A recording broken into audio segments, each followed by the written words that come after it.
Dato' Alif Shukri, dari budak disleksia yang gagal bersekolah jadi jutawan yang dibenci dan dicintai pada masa yang sama. Dia bukan lahir kaya, Dato' lahir dengan kekurangan tau. Dato' Alif Shukri ni sebelum dia jadi jutawan, sebelum dia jadi selebriti dan sebelum orang lain kecam dia kiri kanan, Dato' Alif Shukri ni sebenarnya budak sekolah yang tak reti dan tak boleh nak membaca.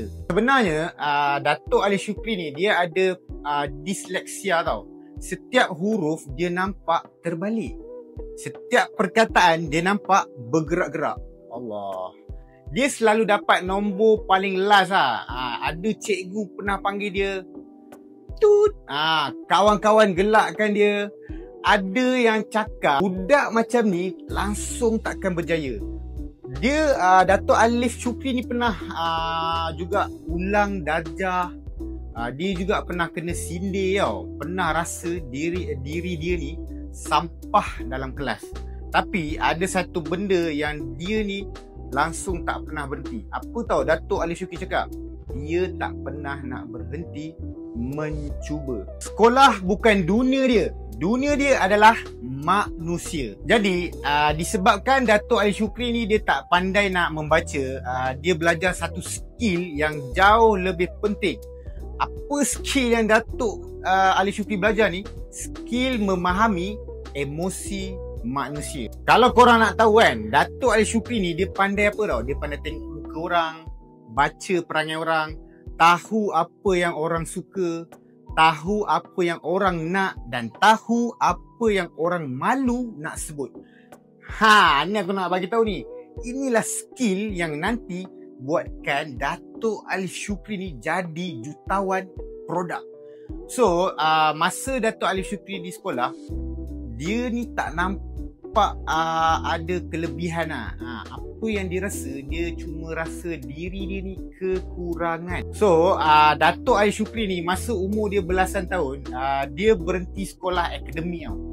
Dia masuk belajar fashion dan kecantikan. Tapi ramai orang pelekehkan dia.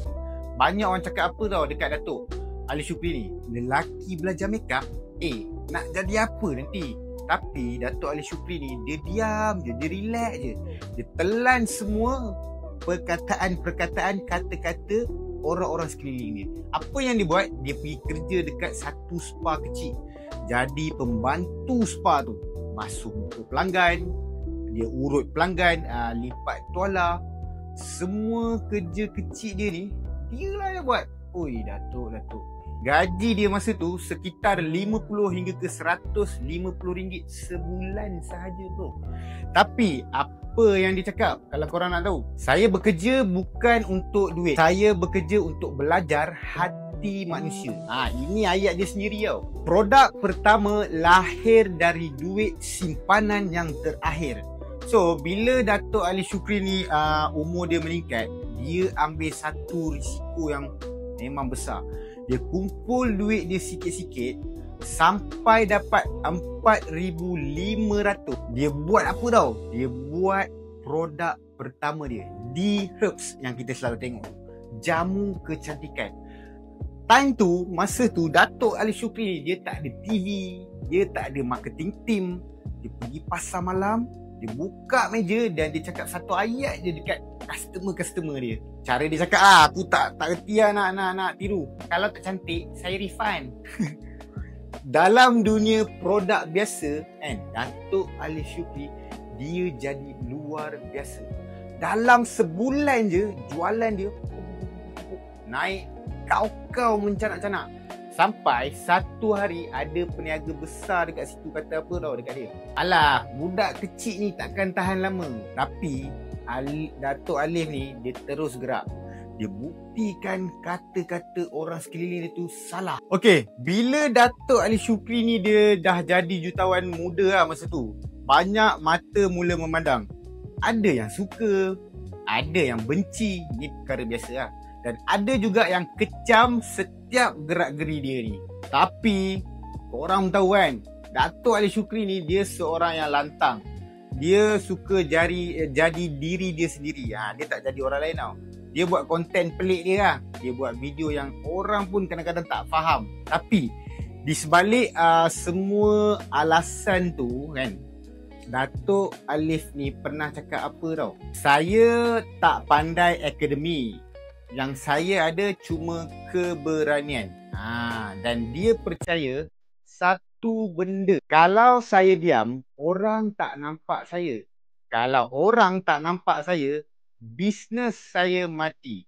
Jadi Datuk Alif ni dia sebenarnya bukan nak drama sangat walaupun ada sikit lah drama tu kan. Tapi dia nak jadi relevan sebenarnya. Sebab itulah dia cuba survive. Sedangkan banyak jenama kecantikan lain dah pun untuk bungkus. Jadi itulah dia di mana sisi dia yang ramai orang masih lagi tak faham. Dan mungkin aku sendiri pun kurang faham. Sebab apa? Datuk Alif sendiri yang tahu. Tak mahu Datuk. Ramai yang tak tahu tau. Sebenarnya Datuk Alif Shukri ni, dia ni selalu sponsor anak yatim beribu-ribu. Dia bayar rawatan hospital pada orang-orang asing. Dia bagi modal pada usahawan-usahawan kecil. Dia bagi duit diam-diam pada staff dia yang susah. Dan dia juga bantu orang yang kena tipu dalam bisnes. Dan dia pernah juga, tak silap aku dia bayar rumah orang yang nak muflis. Tapi semua tu tak pernah dia nak viralkan lah. Sebab apa? Dia pernah cakap satu benda ni juga kan. Kalau saya buat baik, saya tak post. Saya post benda yang funny je. Sebab orang lain suka bahan saya. Orang ketawa, dia ni, Datuk Alif ni tak pernah nak marah. Okay? Orang kecam dia, dia tak pernah nak balas. Dia cuma terus buat duit dan terus bantu orang lain tanpa orang lain ambil tahu ataupun dia bagi tahu. Okey, kisah Datuk Alif Shukri ni sebenarnya mengajar aku satu benda kan. Kadang-kadang manusia yang paling bising kan sebenarnya dia tengah menyembunyikan kesunyian yang paling dalam sekali. Dia Datuk Alif ataupun aku ataupun semua orang ni sebenarnya kita ni bukannya sempurna tau. Kita bukan malaikat dan kita ni pun bukannya hero-hero Malaya kan. Cuma Datuk Alif ni adalah budak yang dulu gagal nak membaca tapi akhirnya berjaya membaca jiwa manusia. Dan dari situlah dia telah membina empire dia sendiri.